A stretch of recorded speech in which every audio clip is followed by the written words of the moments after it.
Sir का स्वागत करें और हम सब तालियों के साथ इस स्वागत सम्मान समारोह में अपनी उपस्थिति दर्ज कराएं। कहाँ फटाफट बोल।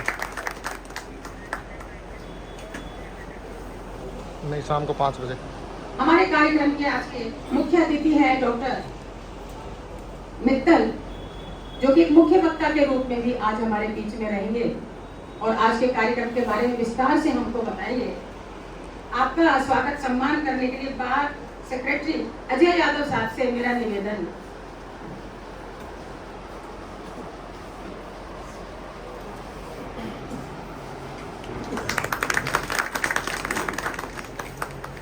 हमारे बीच में विशिष्ट अतिथि के रूप में आदरणीय अरुण जी बेनीवाल साहब बैठे हैं, एसीडी जज साहब। आपका माल्यार्पण करने के लिए मैं मोहनलाल जी सोनी सर से निवेदन करूंगी कि वो सर का माल्यार्पण कर स्वागत अभिनंदन।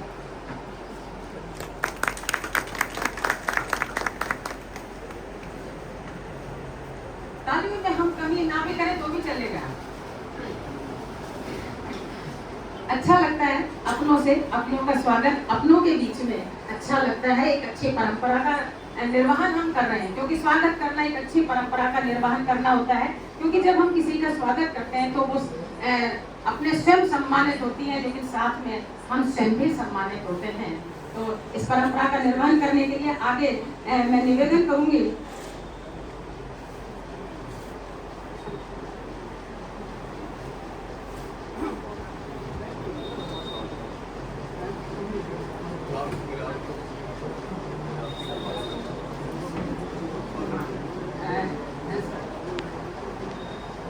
हमारे बीच में बैठे हुए विराजे हुए मंच पर बार अध्यक्ष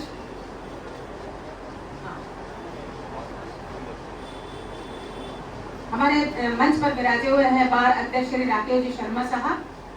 और आपका माल्यार्पण कर स्वागत करने के लिए मैं डॉक्टर मित्तल साहब से निवेदन करूंगी।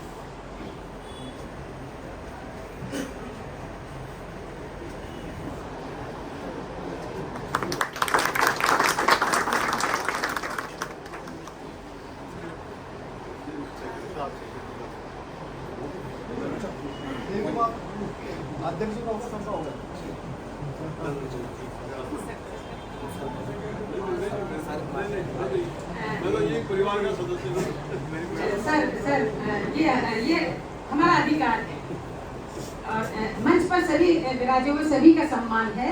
और इसी कड़ी में मैं आदरणीय मोहनलाल जी सोनी सर का स्वागत करने के लिए निवेदन करूंगी एडीजे 4 श्री अजीत जी पुरी साहब से कि सर का माल्यार्पण का स्वागत।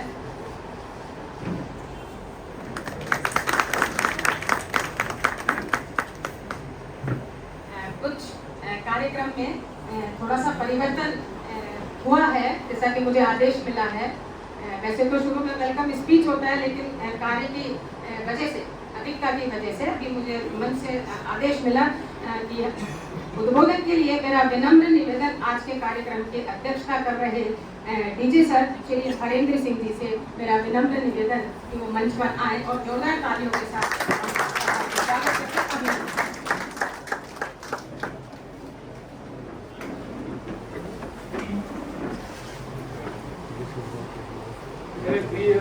सभी न्यायिक अधिकारीगण,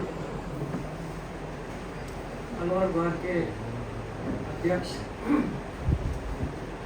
बिट्टू जी, ये नाम मैंने जानबूझ करके इसलिए लिया है कि इसमें अपने को नजर आता है।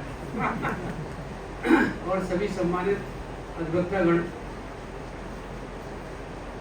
आज ये जो प्रोग्राम रखा है ये वास्तव में बहुत ही, और आजकल के जो सिनारियो चल रहा है बहुत ही रेलेवेंट है। और डॉक्टर साहब चूँकि इस मामले में एक्सपर्ट हैं, वो अपने अनुभव बताएंगे और जो जिस तरह से उनको कोई विधि जो है स्वस्थ रहने के लिए, मानसिक रूप से स्ट्रेस में ना आने के लिए वो अपना बताएंगे। लेकिन एक आदमी है, मैं तो ये बात करना चाहता हूँ जरा सी कि एक कोई भी आदमी है स्वस्थ तो वो हंसता है, तो वो गुस्सा भी होता है और उससे सोच भी होती है। तो जो सोचता है वो, तो उसका रिजल्ट अच्छा आता है। कभी किसी बारे में सोच रहा है तो अगर कोई हम ये कह रहे हैं कि ज़्यादा स्ट्रेस ले रहा है तो वो अस्वस्थ आदमी है, तो मैं इसको थोड़ा नहीं मानता, क्योंकि आदमी है, वो हर तरीके की उसकी फितरत होती है।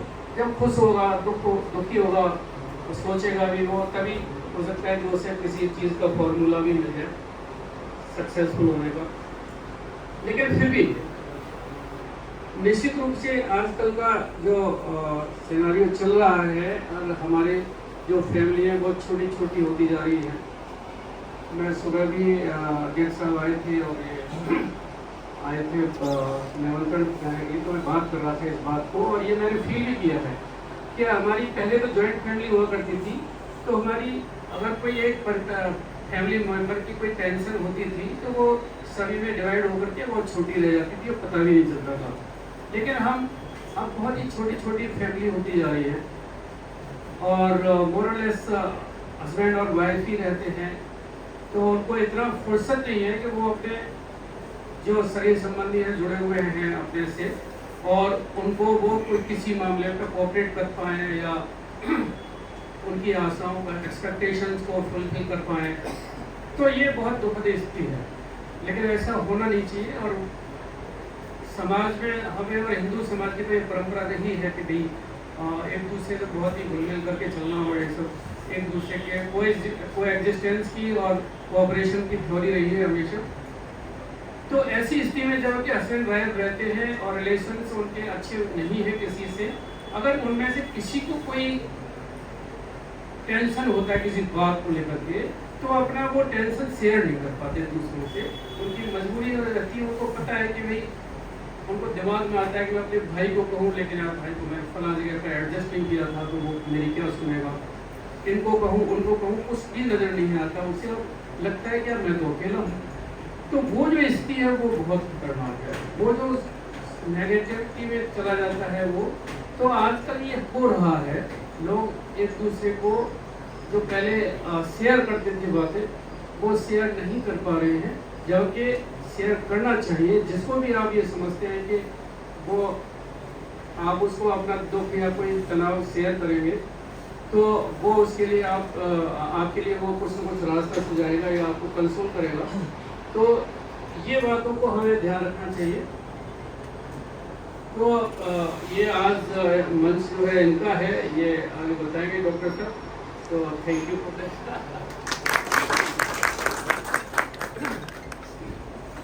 सर का बहुत बहुत धन्यवाद, और बहुत संक्षेप में बहुत विस्तृत बात बताई। पहले के परिवारों के, आज के परिवारों की बात बताई। परिवार चाहे छोटा हो बड़ा हो, लेकिन खुशियां बांटने से दुगनी हो जाती है और दुख बांटने से आधा रह जाता है। कहीं कुछ मिसिंग है हमारे समाज में, और हम किस तरह से नेगेटिव हो रहे हैं समझ ही नहीं आ रहा है। आजकल एक वर्ड बड़ा चल रहा है कि मैं बहुत टेंशन में हूँ। अच्छा, टेंशन की कोई एक्यूरेट डेफिनेशन भी नहीं है, लेकिन मैं टेंशन में हूँ।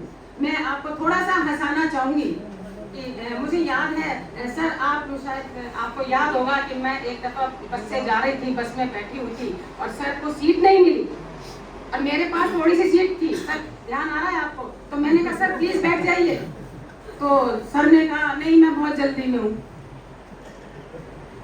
नहीं, मैं बहुत जल्दी में हूँ। सर ध्यान आया आपको? सर मैंने कभी कुछ कहा ही नहीं, स्वीकार कर लिया है, क्योंकि हम सर से कभी नहीं मिले। ये तो एक मजाक की बात थी। तो हम कितना जल्दी में हैं। तो ये जो टेंशन है, ये जो डिप्रेशन है, ये हमारे आम भाषा में बहुत ज्यादा प्रचलन में है। तो इस चीज से हमें देखना है। और मैंने तो पढ़ा है, आप जैसे तो आपका अलग एक सोच हो सकता है, मेरा अलग सोच हो सकता है कि इम्पॉसिबल में भी आई एम पॉसिबल है। तो ये चीजें हम यदि कहीं धीरे धीरे कहीं ट्रांसफर कर पाए तो बहुत अच्छा एक हमारा मैसेज जाएगा। तो चलिए, अब मैं आपको आगे लिए चलती हूँ कि वेलकम स्पीच के लिए। अभी तो सर का अध्यक्ष उद्बोधन हुआ था, लेकिन वेलकम स्पीच के लिए मेरा विनम्र निवेदन रहेगा। हमारे बीच में विराजे हो रहे श्री मोहनलाल जी सोनी सर, आपसे मेरा विनम्र निवेदन कि अतिथियों का स्वागत सरकार शाब्दिक रूप से आप। सदन, इस सदन में सबसे पहले गणेश वंदना के पश्चात में सम्मानित मंचस्थ विराजमान परम आदरणीय श्रीमान डीजे साहब, श्रीमान एसीडी जज साहब,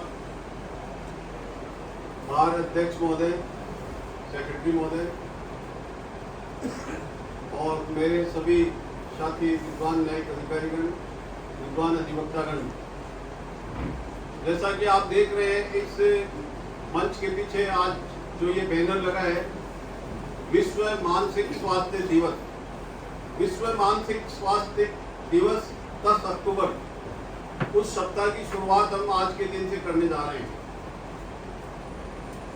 मानसिक दिवस के इस अवसर पर मुझे परम हर्ष और खुशी है कि सम्मानित बार और बेंच ने समन्वय स्थापित करते हुए और मुख्य अतिथि के रूप में डॉक्टर साहब को यहाँ आमंत्रित किया है।